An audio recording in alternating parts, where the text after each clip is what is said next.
I turned 35 and threw myself a party. Nothing extravagant. Just a backyard setup with string lights, homemade food, a Spotify playlist I spent 2 hours curating. I even baked the cake myself. Chocolate with raspberry buttercream. My favorite. I sent invites 3 weeks in advance. Mom said she'd check her schedule. Ava, my sister, left it on read. Dad didn't reply at all, but I figured they'd show. I was always the one who remembered their birthdays, who sent flowers, who booked restaurants and wrote heartfelt cards. Surely they'd come. By 7 p.m., the candles on the table had melted to stumps. By 8 o'clock, the guacamole had turned gray. By 9 o'clock, I turned off the music and packed everything into Tupperware. No one came. Not one text. Not one excuse. Not one single call to say, I'm sorry. 5 days later, I got a group text from my mom.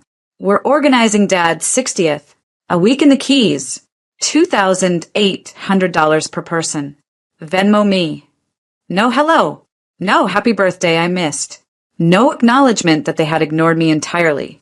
Just a bill. I stared at the message for a long time, the words blurry from the rage tightening in my chest. And then I did the only thing that felt right. I sent her $2 with a note, congratulations. Then I went to the door, changed the locks, and blocked every number in my phone tied to blood. 3 days later, Ava tried to access the joint emergency fund, the one I had contributed to month after month. Well, they called me selfish and said I never really pitched in. Blocked. And just when I thought they'd finally leave me alone, the police showed up at my door. Ma'am, we received a report that you've been missing. Family said they're concerned for your safety. My name is Delilah Quinn, and from wherever you're watching this video, stay with me. Because when the people who never show up for you start screaming when you disappear, it's not because they care. It's because you took the oxygen they were quietly stealing and learned to breathe without them. When I was 8, my sister Ava got a brand new bike for her birthday. Pink, with a sparkly seat and white tassels on the handlebars. She didn't even ask for it. Just woke up to it on the porch, shiny and perfect. That same year, I got a second-hand set of colored pencils for mine. Half of them already used, most of them broken. Mom smiled when I opened them. You're the creative one, she said. Ava's more into sports. And that was the beginning. Ava was celebrated. I was functional. She got praise, attention, extra dessert. I got told I was so mature for my age, which in our house was just code for we expect you to understand things that hurt. By high school, Ava was skipping classes and hosting sleepovers that left the kitchen trashed. I was holding straight as and washing dishes without being asked. When she crashed Dad's car, they blamed the rain. When I missed curfew by 10 minutes because of a late bus, I was grounded for a week. Still, I kept showing up. Every holiday, every family dinner, every birthday, armed with gifts and patience and just enough hope that maybe this time they'd treat me like I mattered. Instead, I got used to hearing the same phrases on loop. Don't take it personally. She's just going through a phase. You'll understand someday. But someday never came.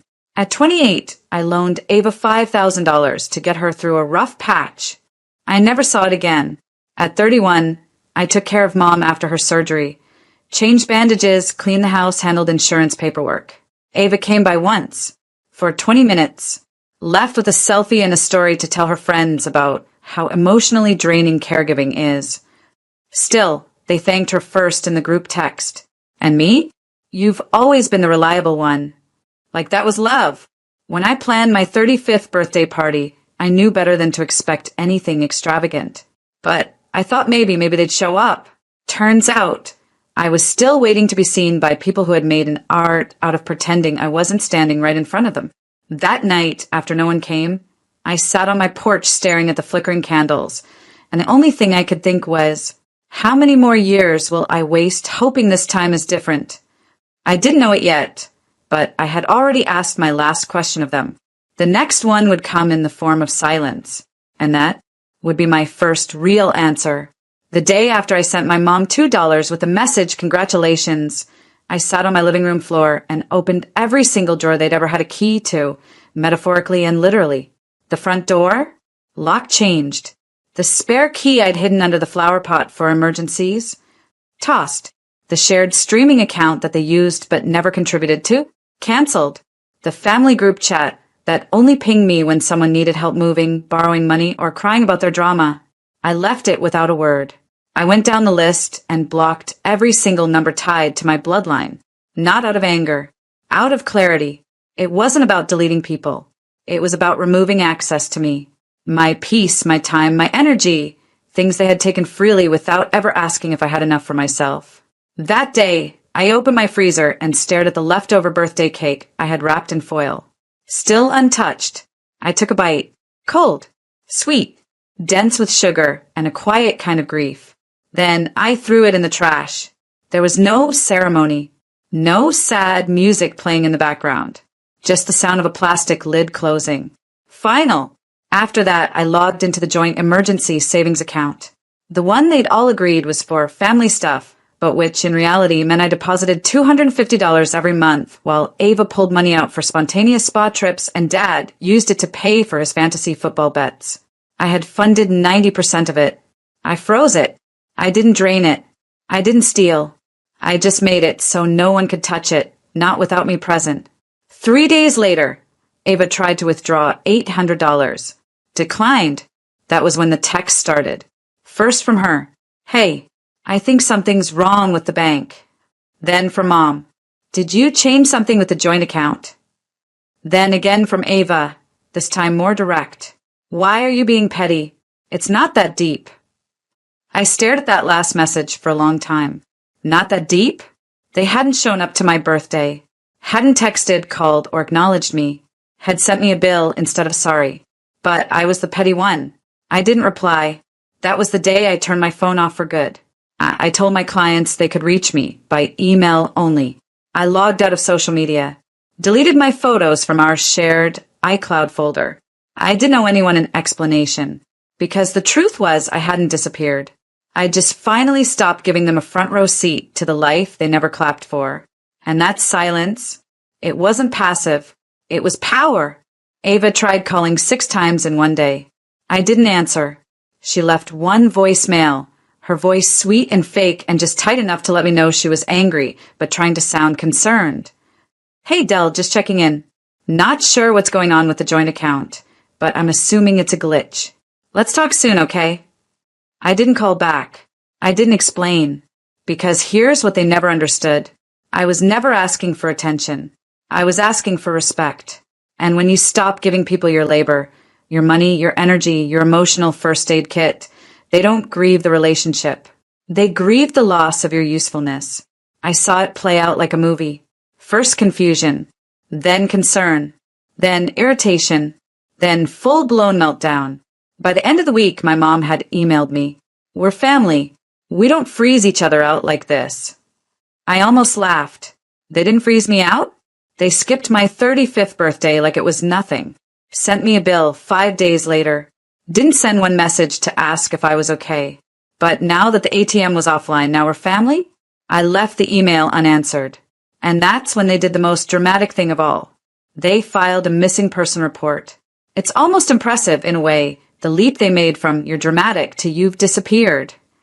3 days after I blocked everyone, 2 uniformed officers showed up at my door. I opened it in pajamas, holding a cup of tea.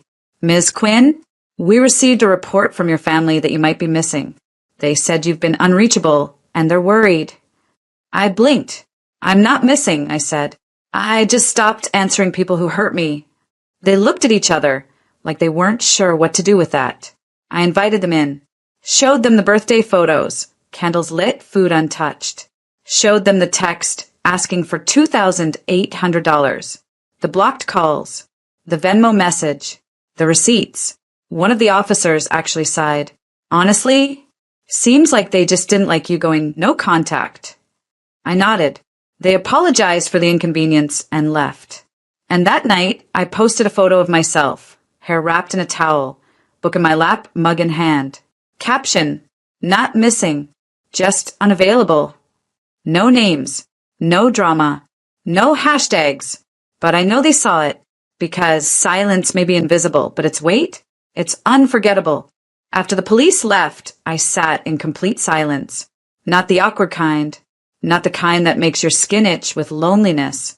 This silence felt earned, like peace that had been waiting its turn for years. The officers had left with their little notepad and polite nods. They hadn't treated me like a threat, just another adult who decided to set boundaries, which, imagine that, is not a crime. Still, I couldn't shake the absurdity. They reported me missing? No calls on my birthday. No knock on my door the day after. But the second I stopped being useful, I was suddenly lost. It wasn't concern. It was control dressed up in panic. The only thing missing was their ability to reach me, and that I was not returning. That same night, Ava posted on her Instagram story, not directly about me, but I know shade when I see it. Some people disappear and think it makes them mysterious, but mostly it makes them selfish. A beach selfie followed. Caption, #family first. Funny how the people who preach family first are always the ones who think that means you come last.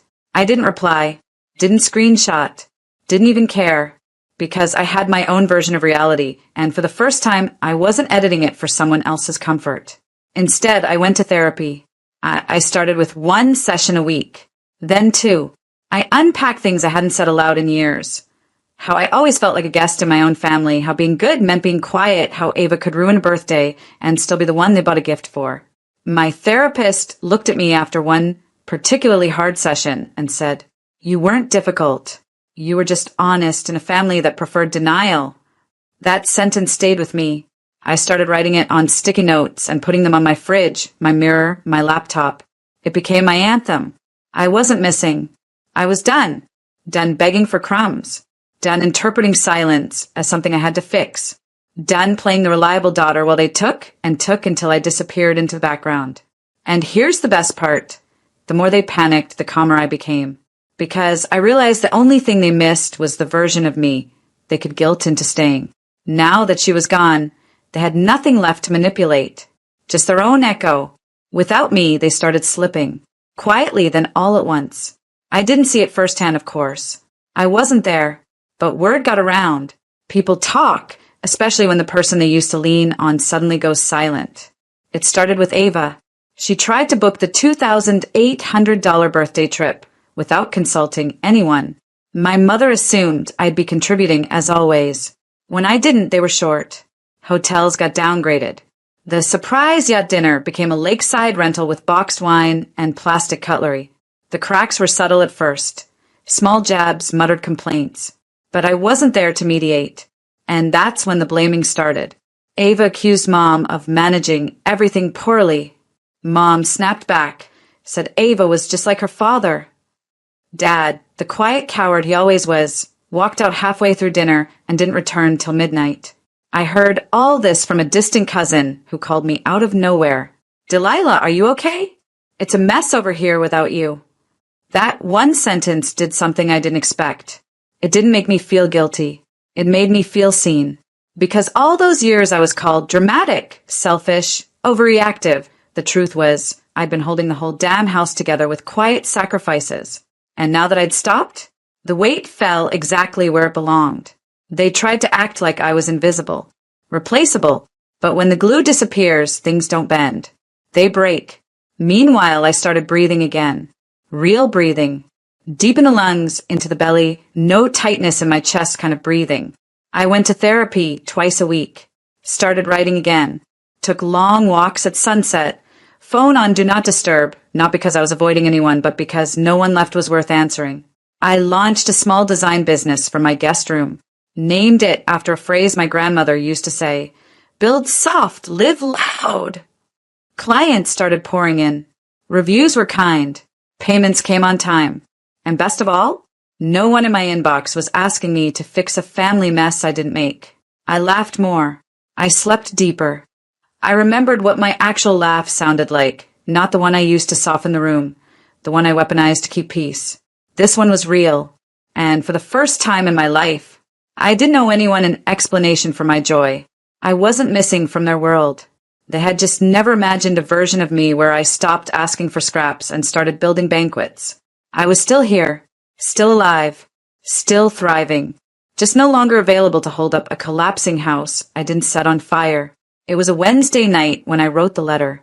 No dramatic music playing. No thunderstorm in the background. Just me, barefoot in sweatpants, glass of wine on the table, and an ache in my chest I hadn't fully named yet. I didn't plan to write it. It just came out like a purge, like something waiting behind my ribs for too long. The first line was simple. This is everything I never said out loud. Then came the flood.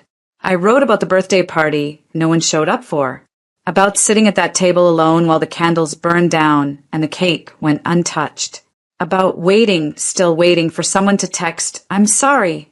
I wrote about Ava, how I used to envy her, not for the attention, but for how easily love was given to her, how she never had to ask for softness, how even when she hurt people, someone swept in to protect her.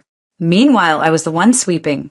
I wrote about my mom, how her silence always cut louder than words, how her coldness trained me to think that withholding affection was normal, that love had to be earned by being useful. I wrote about my dad, how he watched all of it and said nothing, and how silence from a father feels like being erased in slow motion. And then I wrote about myself, the version of me they thought they knew, the strong one, the quiet one, the one who never needed anything, the one who handled it. And how all that strength they praised, it was survival, not choice. I told them I forgave them, but not for them, for me. Because forgiveness, I've learned, isn't letting someone off the hook. It's realizing you don't have to carry the weight anymore. When I finished, the letter was 5 pages long, my handwriting a little shaky, the ink smudged in a few places. I folded it, didn't read it back, didn't proofread, didn't pause to decide if it made sense. Then I walked outside to backyard, lit a small fire in the pit, and dropped the pages in one by one. They curled at the corners, blackened, disappeared into ash. I watched every word burn. And the strange thing? I didn't cry. Not once. I just felt lighter. It wasn't revenge. It wasn't closure in the dramatic, shouted in their face kind of way. It was release. The kind of peace that only comes when you stop trying to get people to understand you, and instead, understand yourself. I finished my wine in silence, went back inside, brushed my teeth, slept with no dreams. That letter? They never got it, and they never needed to. Because it wasn't for them. It was for the girl inside me who sat through 100 dinners where no one looked her in the eye. The girl who spent years wondering, what did I do wrong? The girl who finally knew. She wasn't broken. She was just surrounded by people who benefited from her silence. Until she stopped being quiet. The morning of my 36th birthday, I woke up to the smell of cinnamon and coffee. Sunlight poured through the sheer curtains, warm and gold. In the kitchen, laughter bounced off the walls. My best friend, Mariah, was humming some old Whitney Houston track while making French toast. There were tulips in a vase I didn't remember placing there. It was soft, quiet, real, and it was mine, not a grand hotel, not a $2,800 island trip with fake smiles and matching polo shirts. Just joy that didn't need a price tag. At the table were people who showed up, not for optics, not for obligation, but because they loved me in the steady, sacred way I used to beg for from my family. Mariah, my coworker Jenna, and her wife. Isaac, my neighbor, who brought a bottle of wine and a loaf of banana bread with happy birthday carved into the top in chocolate chips. We ate, passed plates, made dumb jokes, and nobody checked their phone mid-conversation. At one point, someone said, "Delilah, you've got the calmest energy I've ever felt." And I smiled. Because calm didn't used to be my story. I used to be tension wrapped in skin. The fixer, the good daughter, the second option. I used to wake up every birthday, wondering if they'd remember. If maybe this year, the cake wouldn't feel like an apology for something I didn't do. Now, I didn't wonder anymore, because I wasn't waiting for anyone to see me. I saw myself. After brunch, I curled up by the window with my journal. Not to vent, not to explain. Just to remember, I wrote one sentence at the top of the page. They thought I disappeared. But really, I just stopped showing up for people who never showed up for me. That wasn't bitterness. It wasn't even sadness. It was truth. And truth is heavier than grief. But it holds you more honestly. They had told the world I was missing. Painted me as unwell, unstable, distant. But I wasn't missing. I was unavailable. To manipulation. To guilt. To being used up like a spare battery in the junk drawer. What they missed wasn't me. It was the version of me that absorbed their chaos, paid the bills they forgot, showed up to parties I wasn't invited to, and clapped for people who never clapped back. They missed their free labor. They missed their scapegoat. They missed the glue. But me? I didn't miss them. Because what I've learned is that peace isn't something you earn by being small enough to fit into other people's comfort zones. Peace is something you claim and protect and build walls around when necessary. That night, I lit one candle for myself. No cake, no singing, just me on my balcony under the stars, wrapped in a blanket of my own making. And as I watched the flame flicker, I whispered to no one, "Happy birthday, Delilah. You made it. Not just to 36, but to the other side,